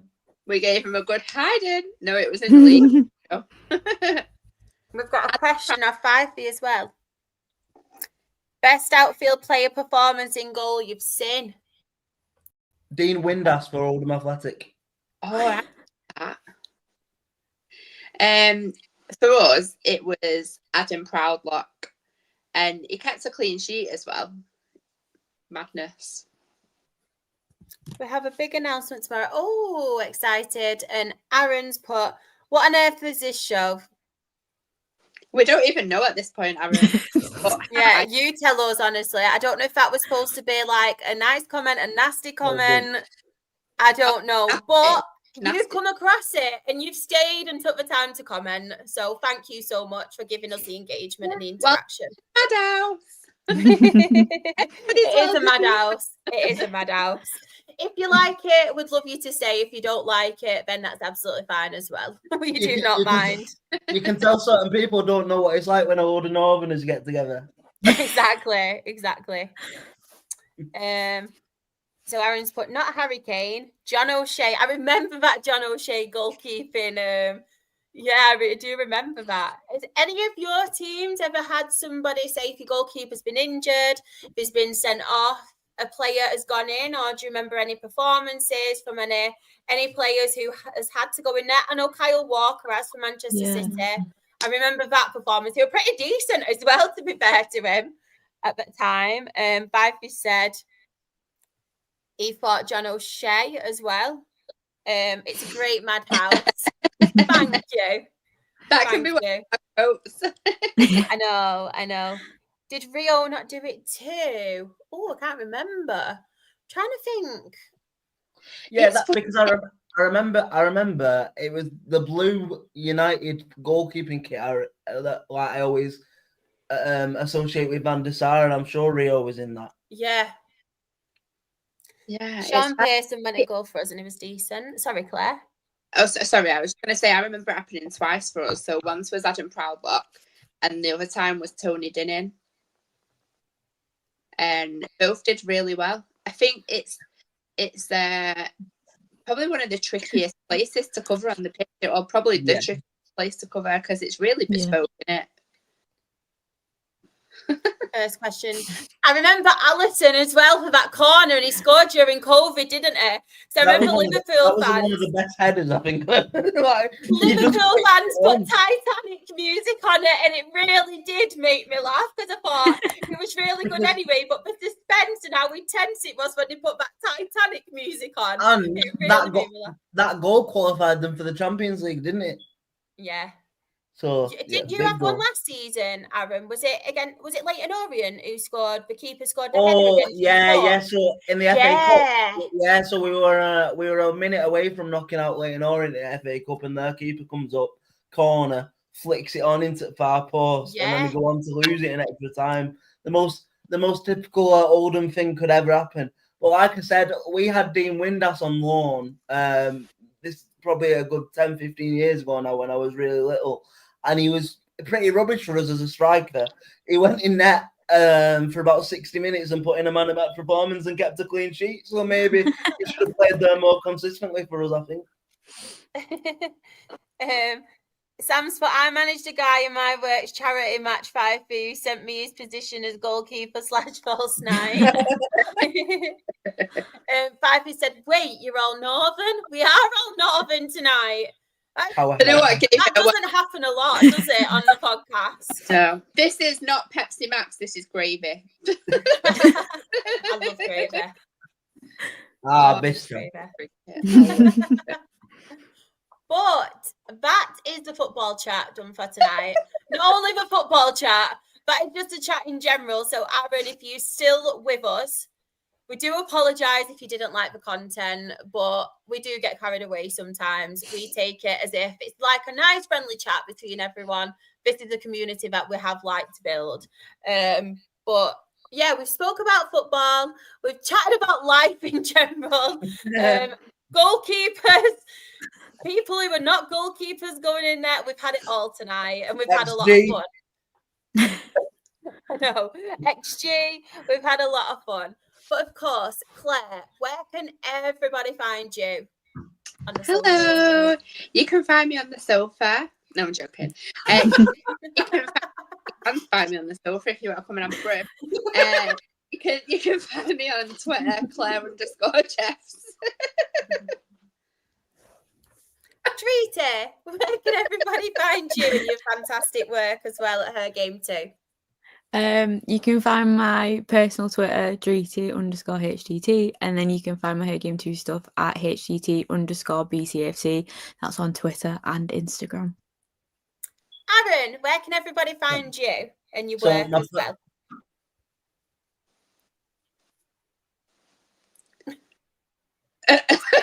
Suspense. Can we find his Twitter and read it for him? xg.com. XGFC. I can't even find him. Aaron, hello. If you don't like Oldham, clap your hands. If you don't like Oldham, clap your hands. If you don't like Oldham, don't like Oldham, don't. I've got one. If you don't like Oldham, freeze. Aaron don't like him either. Right. If you don't like Oldham, freeze. Aaron's Twitter is Aaron Diskin1. I think his laptop's died. If you don't like Oldham, freeze. To get him on that one. And if anybody does want to check me out, I am XREFC. I had mine, but then XREFC. That is on Twitter, Instagram, TikTok. My Her Game 2 stuff is Rochdale HGT. Lots of exciting new stuff happening with that. So please, please, please follow that. And of course, and a day always back. If anybody does want to listen to my OG podcast, which now has Isabel, an OG team member, and Leanne, new member Leanne, who's now a co-host full-time. We talk about all things Rochdale AFC, but from her point of view. So if you do want to listen to it, please do. We appreciate the support. And of course, the main ones, though, if you're not following, please do.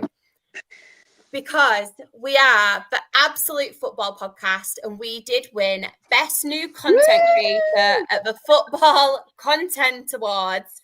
Five, made me laugh. Yes, when do I rest? I don't rest. This is why I always look tired, like a zombie. I don't rest. But we did win Best New Content Creator at the FCAs. And we are live on a Monday, Tuesday, Wednesday, and Thursday. On a Monday, we have absolutely non-league show, and that is in collaboration with NL Fulltime. Please, please, please check out their work if you haven't already. Brilliant guys. And on that podcast, we cover the National League North, National League South. On a Tuesday, Sam and the amazing Premier League team cover all things Premier League and European leagues. That had mind block. But this week, I'm pretty sure they'll be covering the international games because there's no Premier League. Freya and Team Chaos are back on a Wednesday with Absolutely Women's Football. They cover WSL and WSL2. And of course, you can check us out. We are the Rowdy Rabble, as people nickname us. I have no idea why, because we're so sophisticated, we're so quiet, and we're really good at what we do. But we do cover the EFL Championship, League One, and League Two. On Twitter, we are Absolute Football Pod. On YouTube and Twitch, we are Absolute Football Podcast. On TikTok, we are Absolute Football Pod. On Instagram, we are Absolute Football Podcast _. Blue Skies, Absolute Football. On Facebook, we are the Absolute Football Podcast. You can join us as well as a YouTube member. We do appreciate anybody that does. You get special perks, and Sam is working very, very hard doing Meet the Team as well, so you can find out things that you wouldn't know about all the team members of all the shows, maybe a couple of secrets as well. Who knows? But you can find them if you are a YouTube member. And also on our channel, you can find interviews with people, club episodes, as well as catching up on all the other shows. And we do have a new Women in Football series, which is in partnership with Her Game Too.